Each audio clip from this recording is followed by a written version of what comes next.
Bonjour à tous, l'objectif de cette vidéo est de vous enseigner comment appliquer de manière manuelle les formules de la régression linéaire simple.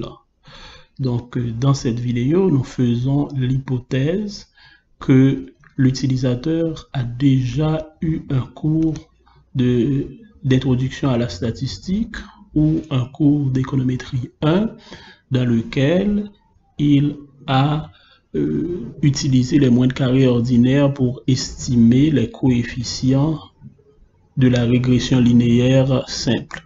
Tel que nous pouvons voir ici, nous avons un modèle linéaire simple, yt égale à A0 plus A1xt plus ut qui est considéré comme le terme d'erreur. Les moindres carrés ordinaires ont été appliqués.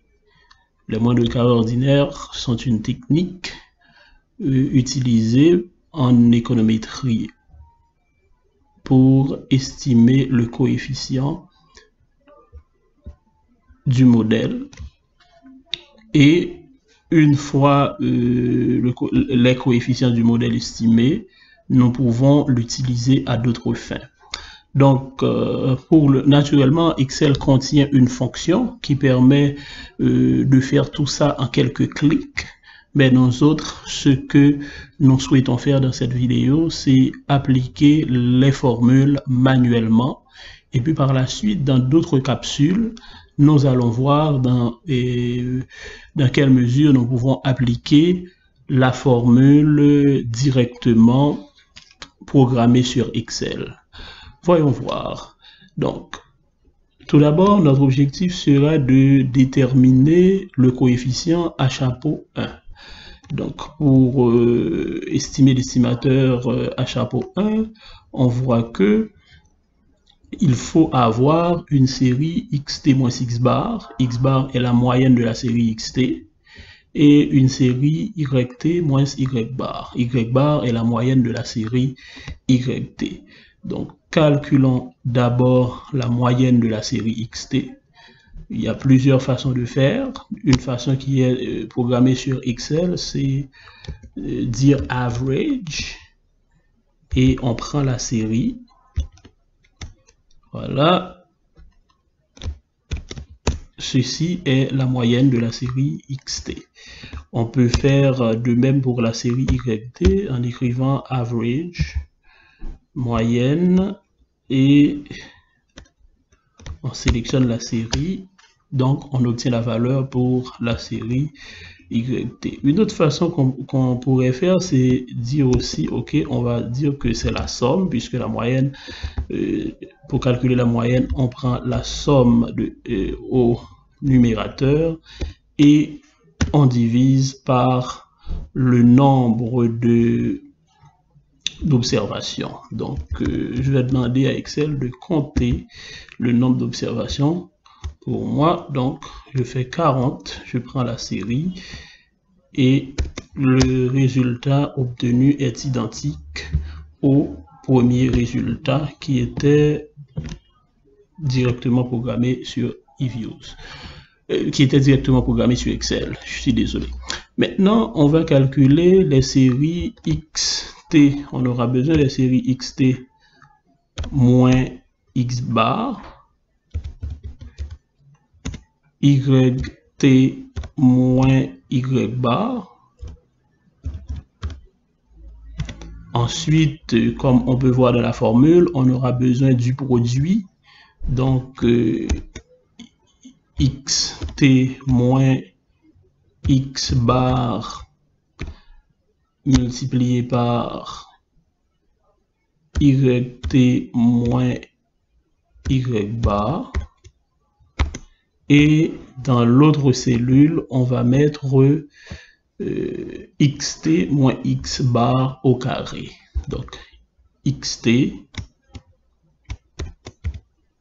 moins x bar au carré. Donc, tout d'abord, on calcule xt moins x bar. Voici la valeur de xt. moins x bar, c'est la moyenne que nous avons calculée ici. Donc, nous devons fixer cette valeur, fait que ce soit une valeur figée. Donc, on va mettre $ avant et $ après, donc $B, $24. Ou du moins, on pourrait tout simplement utiliser la fonction F4, presser F4 directement pour obtenir ce résultat. On va faire le même raisonnement ici. Donc, on prend la valeur de YT moins la valeur de Y bar. Y bar, c'est cette valeur de la cellule C24. Donc, je vais appliquer directement, cliquer sur fonction, donc F4, et le logiciel met directement les signes $. Ok, maintenant pour vérifier si j'ai pris les bonnes valeurs, effectivement, c'était X1 moins la moyenne qui se trouve justement ici. Donc, on va tirer ces valeurs jusqu'à la fin, jusqu'ici. Donc, on a la série xt moins x bar et yt moins y bar. Une façon de vérifier si on n'a pas commis d'erreur, c'est juste faire vérifier la somme des écarts par rapport à la moyenne, puisque nous savons que statistiquement, la somme des écarts par rapport à la moyenne doit être toujours égale à 0. Ce que nous pouvons remarquer ici, la somme des écarts par rapport à la moyenne est égale à 0.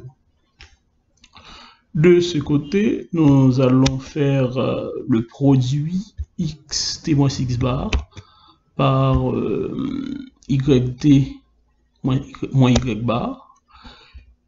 Et nous allons tirer la série. Nous allons appliquer la somme ici. Et de l'autre côté, nous allons calculer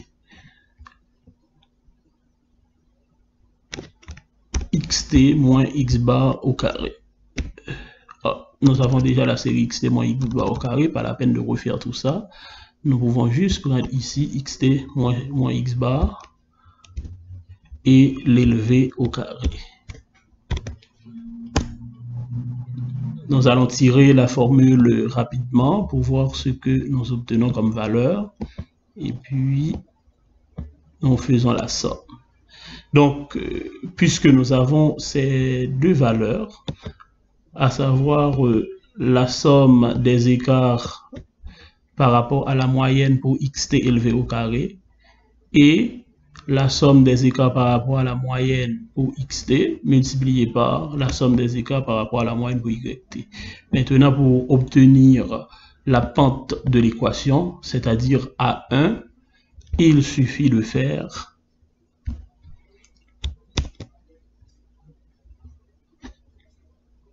la division entre sommation xt moins y bar par xt moins x bar par yt moins y bar divisé par sommation xt moins x bar au carré.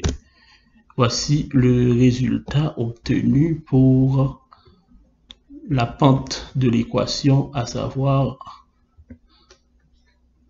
A1 chapeau.